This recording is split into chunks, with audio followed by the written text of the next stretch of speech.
In the last part, we saw that Chu Qiao wanted to travel and see the world.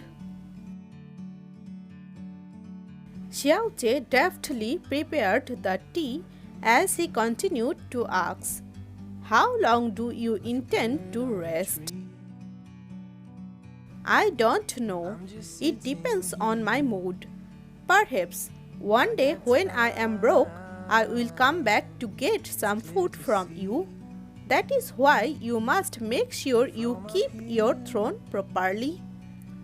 Do not end up losing all your money before I can come back," replied Chu Xiao.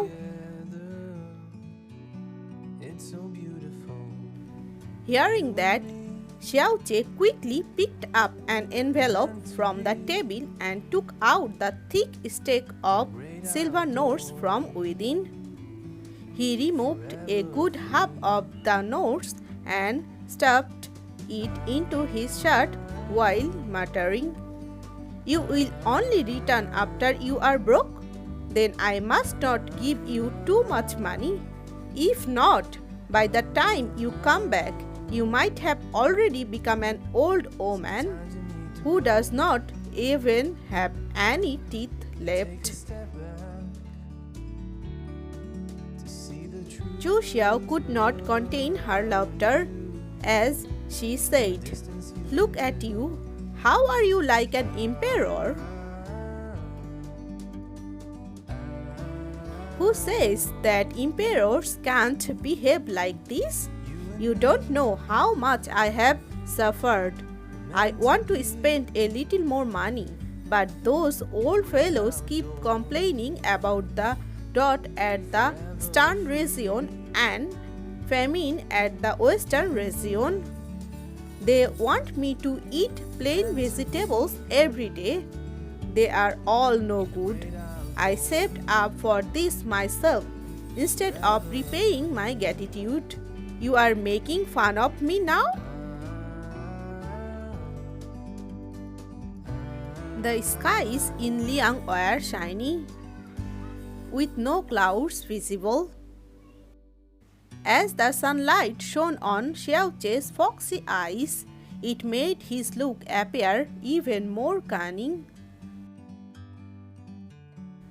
Chu Qiao sighed on behalf of the officials and scholars of Liang as she muttered, "It's their misfortune to have met such an emperor."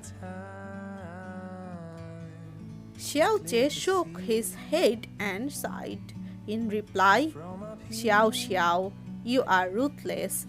By leaving just like that, He Xiao and the rest will fight me to the death." As He Xiao's name was mentioned, Chu Qiao was stunned. She thought for a long while before replying, "Xiao Che, I am entrusting the warriors of the Xiuli army to you."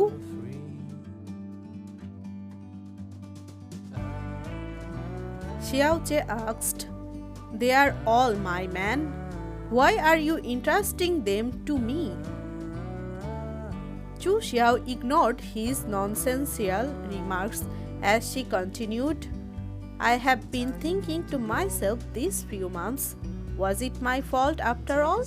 I was too naive thinking that I would be able to reform this society into a more cultured and organized one.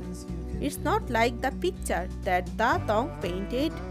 I just wanted the poor to be able to afford some food, to abolish slavery, to ensure that the people in power would be able to put rules in place for the people below them, and to ensure that there would be no indiscriminate killings. I know that these reforms would not happen overnight, but someone has to start by taking a small step forward. The results would naturally show. When I first started off, I did not have such noble aspirations. I only wanted to escape and live a good life. However, I met Yanshan and heard his stories about Yanbei. It was then that my heart slowly came back to life. I think that my entry into this world was perhaps of value, and that is was destined. However, my dreams were dashed. I was too overconfident. I thought that I was powerful enough to change a lot of things and protect a lot of people. In the end, I realized that my power was limited. My family, friends, all of them left me. I could not protect them. I caused a lot of people to die in the process. Xiao frowned and wanted to speak out, but was stopped by Chu Qiao. She looked at him as she rumbled on with a heavy tone. Xiao, I am not a good leader. The warriors of Xiuli army have no beliefs. They only believe in me. However, my existence has caused them to be embroiled in crisis after crisis, in war after war. They bled, they died. I could not give them the organized life that I had promised them. I only saved them once, and I should not have been so selfish as to let them fight alongside me, injuring themselves heavily. Thinking back, if I listened to Yanshon and disbanded the Xiuli army, a lot of them would not have died. They would have gotten married and lived happily ever after.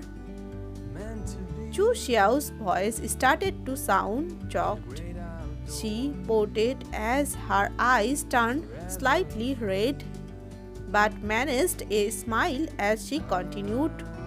One does not have to achieve big things in life.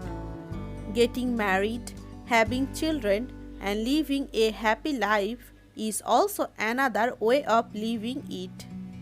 Alas, I realized this too late. They are dead. They can't be brought back to life. I can't wash my hands clean of this blood stain. I'm just sitting here. Xiao frowned as he interrupted in a heavy tone. All this is not your fault. The world seems small. We can sit together. It's so beautiful, you and me. Thank you so much for staying with me. In the upcoming part, we will see where Chu Qiao is heading. Till then, stay with me. Feel free to comment, subscribe to the channel, and don't forget to like the video. Thank you.